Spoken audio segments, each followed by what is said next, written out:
Now, let's learn the secrets to making gains beyond any you've ever experienced. The system we will use is the 5-10-5 method. Like any modern training program, you will train according to a cycle.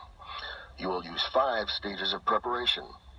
This cycle will take you from the beginning of your training all the way up to your final peaking, either for a contest or a whole competition season if you are involved in seasonal power sports.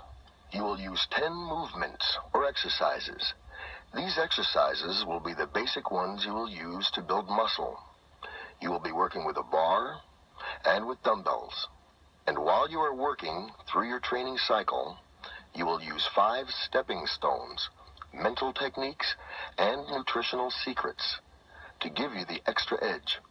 With the 5 stepping stones, you create the weapons you need, mentally and physically, to win.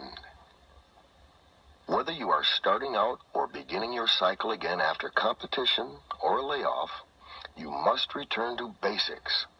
First, this is the only way a beginner can hope to become great, to withstand the heavy stress of maximum effort under heavy iron. You must build a solid foundation. Would you try to jack up a car in sand? Would you try to shoot a cannon out of a canoe? You must have a base. You must be strong through your entire body, or you will not last through a maximum effort peaking cycle without injury. Stage 1 is a period where you should concentrate on weaknesses. Is your technique poor because of a weak back? Do you have nagging injuries because of poor flexibility? Do you have a poor bench press because of weak shoulders? This is the stage when you should eliminate your weaknesses. Don't think about trying to lift the most weight. Think only about using the right technique. You are not only building your muscles, you are training your muscle memory. Teach your muscles to do things right from the beginning. Monitor yourself to see that you are using correct technique. Go to a lighter weight if necessary. Good form provides better overload for maximum strength development. Equalize opposing muscle groups. When you do a bench press, for example, you must also do bent rows for your upper back. When you work on your quads, you must also work on your hamstrings. And you must stretch to keep yourself flexible. Don't neglect this, because lack of flexibility will create an opening for injury and poor form under heavy iron. Here is a basic beginning cycle workout. You will use this workout up until 8 or 10 weeks before the contest or season.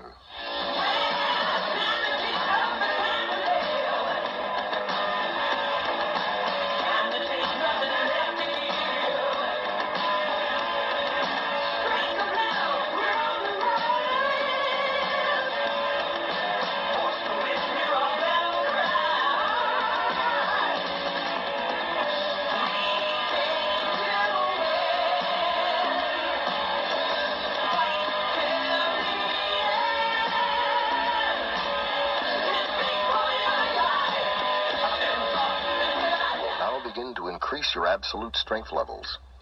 This is the stage where the old-timers ended their training. Today, we know how to go light years beyond. Your stages will overlap. Only you know your body well enough to decide the speed at which to phase in the next stage. Now we go to the 10 movements. The 10 movements are similar to several of those used in your first workout, but now you begin building upon that foundation, concentrating more upon strength in each movement. As the weights get heavier, you must begin doing specific movements on different days. You must also allow your body sufficient rest time.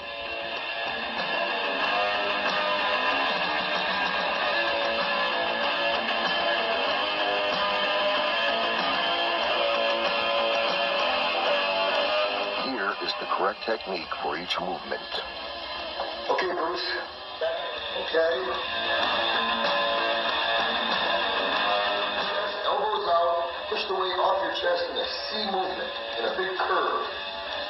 Good. Do it again. Flat back and only slightly bent knees. Very good. Very good. Come up. Okay. Do it again. Pull the bar to your chin. Keep your forearm up and down. Now,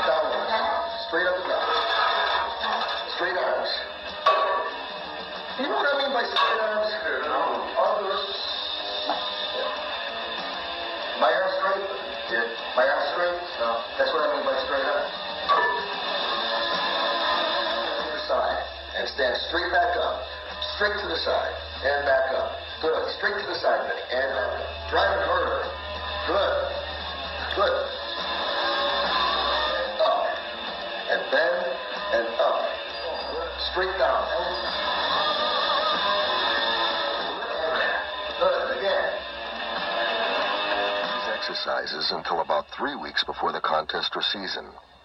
About 12 weeks out from the contest, you'll begin overlapping stage 3. Now you should begin getting into a frame of mind where power, not strength, is paramount. The single most important tool for becoming truly powerful. It is the only method of training that can yield explosive power improvements and at the same time improve your absolute strength levels to your maximum potential. This form of training can make a difference of up to 20% on each lift. In order to explain what I mean by compensatory acceleration training, let's take a look at the squat. In the bottom position, your leverage is very poor because of angles of your hips, knees, and ankles. However, as you come up out of the bottom position, your leverage begins to improve the closer you get to lockout. In order to compensate for this improved leverage, you've got to apply acceleration to the bar. This is the only way to get truly maximum overload throughout the entire range of movement. Otherwise, overload is restricted to the bottom portion of the movement only, throughout the entire movement until lockout. You'll be doing the same exercises you did during stage 2. However, the movements where you will apply compensatory acceleration training are the squat, bench press, and deadlift. These are the exercises which most resemble the actual lifting techniques you'll use in competition. During this period of your cycle, you will be making maximum strength gains. But you must remember to lower the reps on the compensatory acceleration movements. Neither your body nor your nervous system can handle the same number of reps as you use with ordinary exercises without suffering from overtraining. Overtraining will delay your cycle. Here is your workout for stage 3.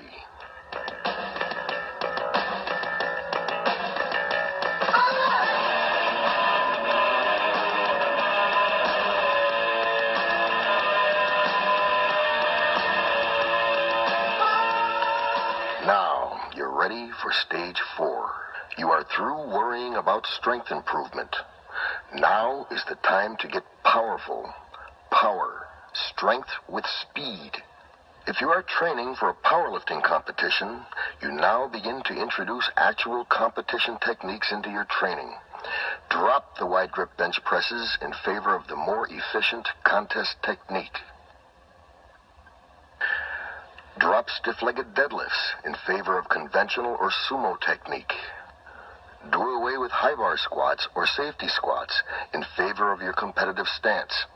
It should combine all of the muscle groups needed to move the heaviest weight possible. If you are training for other sports, start getting away from isolation movements. Start incorporating exercises specific to your sport, increasing the speed of your sets.